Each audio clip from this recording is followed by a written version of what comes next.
Yo, what's up guys, welcome to my humble YouTube channel where I bring you fanfiction that will brighten your days.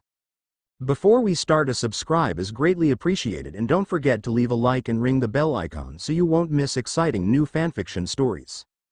Two Gods Summoned to a Fantasy World by BenGrem1234. Chapter 21. End of the vampire arc. After Rimuru flew back into Albion, he landed in front of Kanade and his daughters, who were eagerly waiting for him and Chloe. He was still carrying Chloe in bridal style due to the fact that Chloe was tired. After Yoshino and Sophia saw Rimuru land, they both rushed towards him. "Papa! You are back!" both of them shouted as they rushed to hug him. Rimuru, who was still carrying Chloe, saw his daughters rushing towards him and smiled. "Slow down, girls. Your mother is still a little tired from her fight with the evil vampire queen." Both girls stopped in front of him and worriedly looked at Chloe, who was sleeping in Rimuru's arms. "Is she going to be okay? It's not like I am worried or anything, I just want to know if mom is alright." Rimuru smiled at the worried Sophia and the Tsunere Yoshino. "Do not worry, girls. Your mother is very tough and strong. Give me a sec to wake her up." Rimuru's hand that was carrying Chloe glowed a little before it stopped. After Rimuru's hand stopped glowing, Chloe started to shake her body before she opened her eyes and looked around. She saw that she was in Rimuru's arms and that her two new daughters were giving her a very worried look. She understood the situation after observing around. "I can stand now on my own, Rimuru," Chloe told him. "If you are sure." Rimuru then gently placed Chloe on the ground. Chloe, after checking to see if she was in any pain and not finding any, walked towards her two daughters and hugged them both. "Were my two brave girls worried about their mother?" Chloe asked them. Sophia tightly hugged Chloe. "Yes, I was, but Daddy said that Mommy is very strong and that you would win." "It's not like I was that worried about you," Yoshino said with a blush.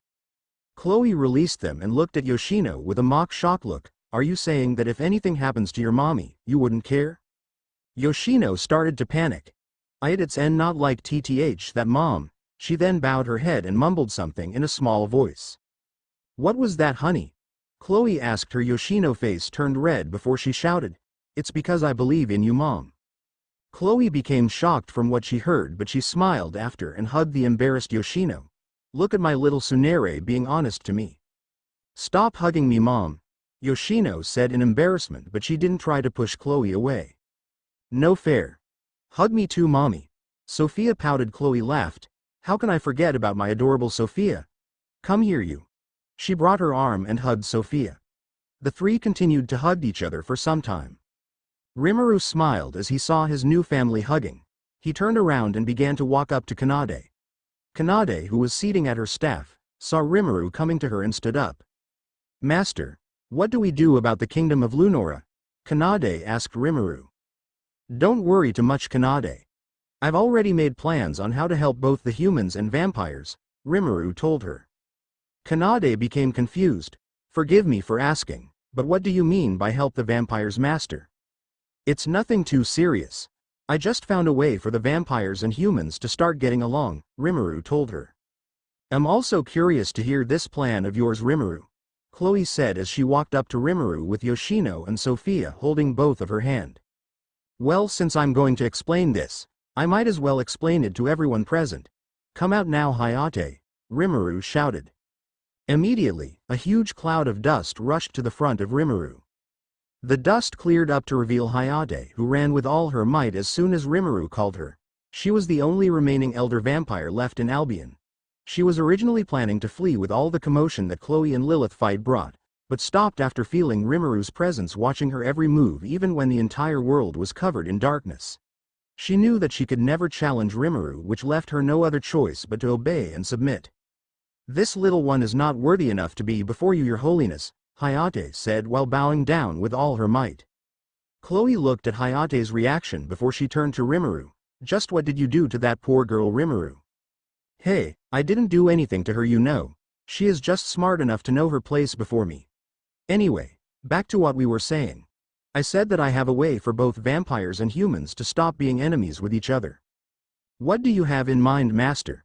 Kanade asked. "Vampire or enemy to humans because they see human as their food." Vampires need blood to survive, and human blood is the best blood to sustain them, hence why they see humans as food. What if you remove that desire for blood from vampires and make them able to eat and survive on normal foods? If that happens, then vampires will have to stop hunting humans for food source. And if the queen declare that humans are no longer to be harmed by vampires, then they all have to obey, since the queen's word is law to the vampires. Rimuru explained to them. Yeah, I see the point you are trying to make here, Chloe said. Kanade looked very surprised with Rimuru's plans. She wanted to ask if it was possible to change the entire structure of the vampires, but she remembered just who the being that was suggesting this plan was, which caused her to close her mouth. Forgive this insolent savant, Your Holiness, but I have to ask some questions regarding this plan, Hayate said while still bowing. Ask whatever question you want and raise your head, Rimuru told her. Hayate then carefully raised her head and looked at Rimuru, who was watching her. My question is, how do you plan to change the entire biology and DNA of all vampires in entire world, and how can there be a queen when that goddess besides you killed Queen Lilith? Rimuru nodded his head. Those are good questions. For the first question, I plan to change it like this. He clicked his fingers and continued to talk. I've changed all the vampires' DNA. They won't be desiring humans' blood or any other blood again. As for the vampire queen, she was given a second chance at life, which changed her way of thinking.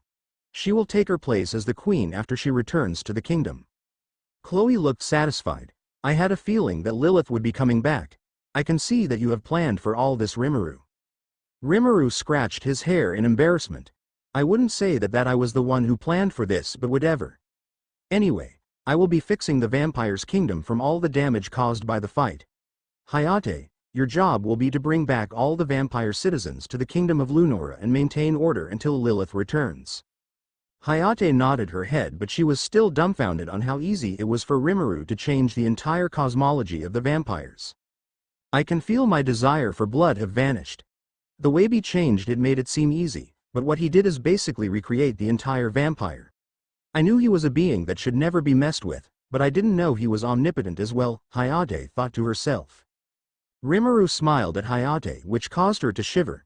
My existence might look omnipotent to you, Hayate, but I can assure you that I'm not. My powers is beyond measures, but it is not omnipotent. There are so many beings out there who has the potential to beat me in a fight even with all my powers. The world is a big and vast place, Hayate, with so many people whose power may seem omnipotent, but they are not. There is only one omnipotent being in existence, and compared to him, I am as insignificant as you were insignificant to me. I just don't compare to that being in any way. Well, that's enough about that. Time to fix this place up. Papa, are you going to use your powers? Sophia asked him. Of course I will, sweetheart. Just give Daddy a sec to get this done, Rimuru told her. After saying that, Rimuru walked up further away from them in order not to crush them with his powers. He walked to a certain distance away from the rest before he began. He flew up in the air and raised his hand, which was then covered in light. The light from his hands began to shine brightly until it covered the entire kingdom. Chloe brought Yoshino and Sophia closer to herself in order to protect them from the bright light, while Kanade and Hayate were using their powers to protect their eyes from the light. After some time, the light died down to reveal the entire kingdom back to the way it was. No one would have expected that the kingdom was once destroyed with how it appears now. Rimuru flew down to where his family and student were waiting for him. When Yoshino and Sophia saw him, they left Chloe's side and ran to him. Papa! Both of them shouted as they rushed to Rimuru. Rimuru laughed as he saw how excited his daughters were. What do you both think of your papa? You were amazing, Papa. Your power was so bright like woos and boos. Sophia tried to imitate what she saw with her mouth. Papa, when will I start using powers like you do? Yoshino asked Rimuru with a cute voice. Soon, my dear, soon. Now Kanade, where is our next destination at? Rimuru asked. Kanade waved her staff and a map appeared in her hand. According to the map, our next destination should be Hortensia, the land of the giants. We would have to stop at some towns on the way before we could reach the kingdom. Are the town we are going to stop by a human town? Chloe asked. No, ma'am. The towns are Beastman Town, and it is said that the mayor of the Beastman is the strongest beastman in the world. It is rumored that he is strong enough to beat the strongest high demon in the demon race. Kanade explained. Does the towns have any hostility towards humans? Rimuru asked. I'm not sure, master. We would know once we go there, Kanade told him. Then it's settled. Our destination is Hortensia, but we would have to stop by those towns on our way first, Rimuru told them. Yay! We are going on a new adventure, Sophia said in excitement. You are such a baby getting excited over something like this, Sophia, Yoshino said to Sophia.